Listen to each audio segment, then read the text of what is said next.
नमस्कार, मैं हूं नवीन पाटीदार। आप देख रहे हैं वॉइस ऑफ एमपी में आपका स्वागत है। मध्य प्रदेश की सियासत में एक बार फिर जो उबाल हमें देखने को मिल रहा है। मध्य प्रदेश में जो है पोस्टर वार छिड़ चुका है और प्रदेश के पूर्व मुख्यमंत्री कमलनाथ और उनके बेटे नकुल नाथ का जो है एक पोस्टर जो है छिंदवाड़ा में छपा है, जहां पर जो है उस पोस्टर में लिखा गया है कि कमलनाथ और नकुल नाथ लाओ और इनाम पाओ। ये इनाम जो है 21,000 रुपये का बताया जा रहा है। पूरी मध्य प्रदेश की पूरी सियासत को लेकर हमारे साथ मौजूद है वरिष्ठ पत्रकार मुस्तफा हुसैन जी। उनसे जानेंगे किस तरह की सियासत जो है मध्य प्रदेश में हमें देखने को मिल रही है। मुस्तफा जी, ये बताइए कि मध्य प्रदेश में जो है अब पॉलिटिक्स किस ओर जा रही है। पहले जो है प्रज्ञा ठाकुर का जो है पोस्टर वार हुआ, उसके बाद जो है अब जो है कमलनाथ और उनके बेटे जो है नकुल सिंह नाथ जो है उनका पोस्टर वार हो रहा है। तो ये सियासत अब पोस्टर वार की तरफ छिड़ रही है, दिख रही है। जी नवीन, आपने बिल्कुल ठीक कहा। मध्य प्रदेश की राजनीति निश्चित तौर पर गरमा रही है। सबसे खास बात है कि इसकी शुरुआत तब हुई जब भोपाल में जो कांग्रेस के प्रवक्ता है रवि सक्सेना, उन्होंने एक बयान जारी करके ये कहा कि भोपाल की जो सांसद है भारतीय जनता पार्टी की प्रज्ञा ठाकुर, वे 3 महीने से लापता है। उन्होंने अपने बयान में, अपने वीडियो बयान में ये भी कहा कि प्रज्ञा सिंह ठाकुर ऐसे समय में गायब है जिस समय भोपाल में कोरोना से मौतें हो रही है, महामारी की चपेट में राजधानी है और वे सांसद के रूप में वहाँ है, लेकिन वे गायब है। भोपाल के लोगों के आंसू पोंछने के लिए वो मौजूद नहीं है।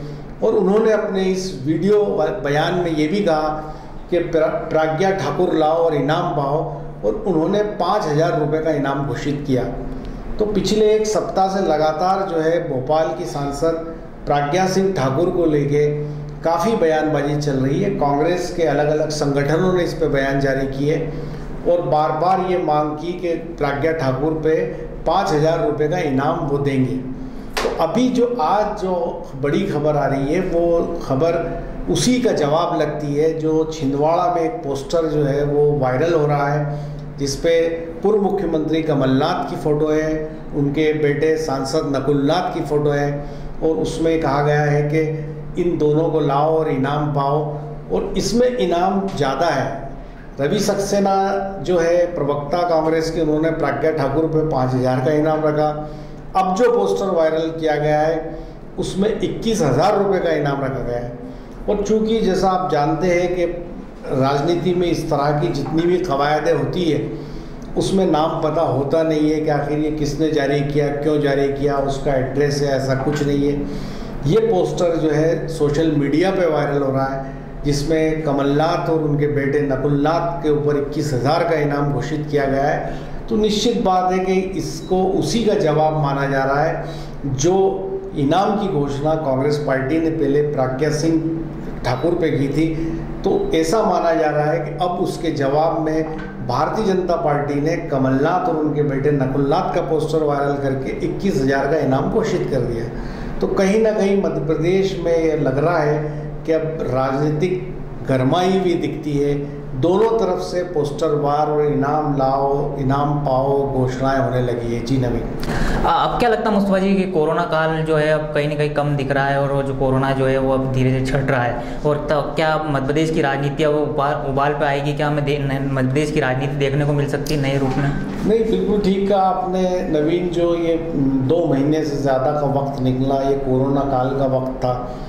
सब तरफ चिंता और फिक्र की लकीरें थी, तो राजनीतिक लोग भी जो है खामोश बैठे थे।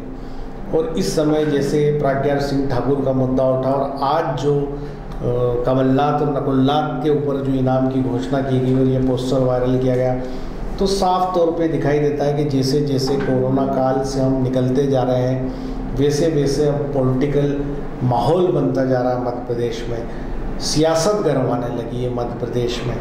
और आप देख सकते हैं कि भी बीजेपी को जब शिवराज सरकार को जो है कैबिनेट का विस्तार करना है, उसके बाद राज्यसभा के चुनाव भी होने हैं, वहीं मध्य प्रदेश में 24 विधानसभा सीटों पे उपचुनाव भी होने हैं। तो निश्चित बात है कि अब मध्य प्रदेश में राजनीति गरमाएगी, तेज़ होगी।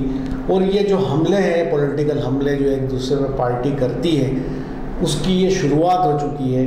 और ये दिखाई देने लगा है कि अब धीरे धीरे मध्य प्रदेश की राजनीति गरमाएगी और बीजेपी और कांग्रेस एक दूसरे पे हमले करेगी।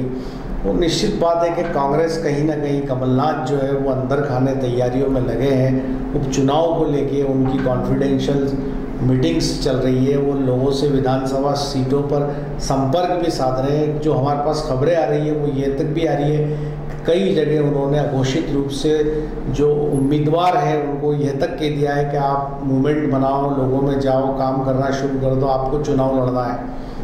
तो आने वाले समय में ये राजनीतिक सरगर्मियाँ और बढ़ेगी।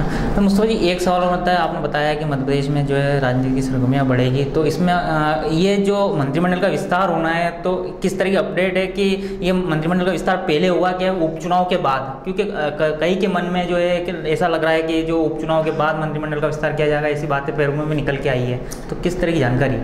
नवीन, आपने बिल्कुल ठीक कहा। मध्य प्रदेश में 23 मार्च को शिवराज सिंह चौहान सीएम पद की शपथ लेके मध्य प्रदेश के मुखिया बने थे। उसके बाद करीब 2 माह का वक्त निकलने वाला है, अभी तक मंत्रिमंडल का विस्तार नहीं हो पाया। एक मिनी कैबिनेट ज़रूर बनाया गया 5 विधायकों का, 5 मंत्रियों का। तो हर रोज़ ये खबर आती है कि मंत्रिमंडल का गठन होने वाला है, आज सूची आ जाएगी, मंत्री शपथ ले लेंगे, लेकिन अभी तक मंत्रिमंडल का गठन नहीं हुआ।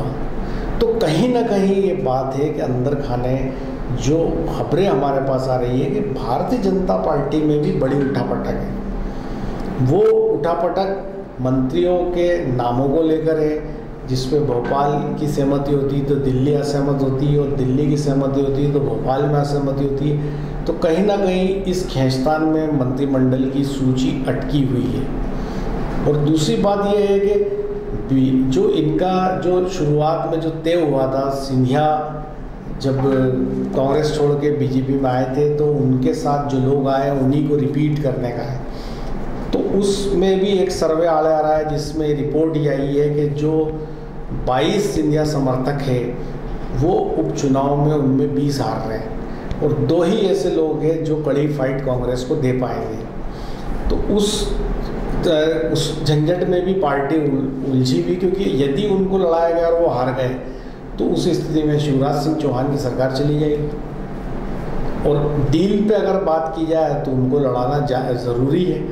तो इसमें जो स्ट्रेटेजी तय की गई थी वो ये की गई थी कि इनको मंत्री बना करके उपचुनाव में भेजा जाए ताकि चुनाव आसानी से जीता जा सके। तो ये है कि मंत्रिमंडल का विस्तार उपचुनाव के पहले ही है, और इसमें अब ज़्यादा वक्त नहीं है। जल्दी ही मंत्रिमंडल का गठन किसी भी रूप में हो, लेकिन होना तय है, और वो उपचुनाव के पहले ही गठन होगा। उसके बाद राज्यसभा की तारीख जब भी आएगी तो राज्यसभा का चुनाव होगा, और उसके बाद फिर उपचुनाव। तो कुल मिलाकर के मंत्रिमंडल का विस्तार नज़दीक में ही होगा, और ये मंत्रिमंडल के गठन के बाद मध्य प्रदेश की राजनीति जो है वो ज़्यादा गरमाएगी, क्योंकि स्थान सीमित है और उम्मीदवार ज़्यादा है। अब यदि हम नीमच, मंदसौर, रतलाम, उज्जैन रीजन की बात करें जो मालवा का बेल्ट कहलाता है, बीजेपी सरकार में लंबे समय तक ये बेल्ट जो है मंत्री विहीन रहा। यहाँ जो है पिछले 5 साल में कोई मंत्री नहीं बनाया गया। उसके पहले जगदीश देवड़ा मंत्री हुआ करते थे 10 साल तक। तो पिछली सरकार का वक्त ऐसा ही निकला, जबकि किसान आंदोलन की ये धरती थी, और जो है बीजेपी के खिलाफ अच्छा खासा माहौल होने के बावजूद यहाँ पूरे संसदीय क्षेत्र में थम्पिंग मेजोरिटी से बीजेपी के विधायक जीते। तो अब कहीं ना कहीं पार्टी वर्कर हो या ज़मीनी कार्यकर्ता हो या वोटर्स हो, वो भी ये चाहता है कि शिवराज सिंह चौहान की सरकार में इस बेल्ट से भी विधायकों को मंत्री बनाया जाए।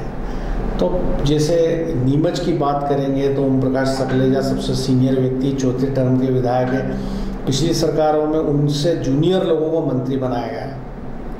और यदि मंदसौर की बात करेंगे, जगदीश देवड़ा सीनियर है, 7 चुनाव लड़े, 6 चुनाव उन्होंने जीते। यशपाल सिंह सिसोदिया की बात करेंगे तो तीसरी बार वो विधायक है। उसके आगे हम चलेंगे तो राजेंद्र पांडे का नाम आता है, तीसरी बार विधायक है। स्वर्गीय लक्ष्मीनारायण पांडे के परिवार से हैं, जिन्होंने अडवाणी जी और अटल बिहारी वाजपेयी जी के साथ काम किया था। तो वो बड़ा ब्राह्मण चेहरा है मध्य प्रदेश में। तो कुल मिलाकर के ये है कि शिवराज सिंह चौहान पे बड़ी जवाबदारी है कि वो कैसे जातिगत समीकरण, इलाकाई समीकरण कैसे बिठाए कि पार्टी में इसको लेके बगावत के सुर ना पैदा हो, क्योंकि बीजेपी को उपचुनाव में जाना है। तो ये सब तालमेल बिठाने में वो कितने सफल होते हैं और कैसे पार्टी को उपचुनाव में ले जाके जिता के और वो सरकार को स्टेबल रख पाते हैं, ये अग्नि परीक्षा का दौर है। तो ये करीब 3-4 महीने ये सब चलेगा, और उसके बाद ही एक पिक्चर क्लियर होगा कि मध्य प्रदेश में किसकी सरकार रहेगी, या फिर कमलनाथ जी ने जो कहा था कि आज के बाद कल भी आता है, तो क्या वो कल आएगा? जैसा दावा किया जा रहा था कि 15 अगस्त तो कमलनाथ ही मुख्यमंत्री के हैसियत में तिरंगा फहराएंगे, तो क्या वो सीन बनेगा? तो ये सारा काम पिछले 3 महीने में ये सब होगा। तो मध्य प्रदेश की राजनीति आने वाले समय में बेहद दिलचस्प मोड़ पे पहुंचेगी। तो ये थे वरिष्ठ पत्रकार मुस्तफा हुसैन जी, जिन्होंने बताया कि मध्य प्रदेश की राजनीति दिलचस्प मोड़ पर पहुंच चुकी है, और उन्होंने कहा है कि जो है कि अब एमपी में पोस्टर वार भी हमें देखने को मिल रहा है। साथ में जो उपचुनाव होने हैं उससे पहले कई चीज़ें दल बदल की राजनीति भी मध्य प्रदेश में देखने को मिल सकती है। मेरे सहयोगी कासिम के साथ नवीन पाटीदार।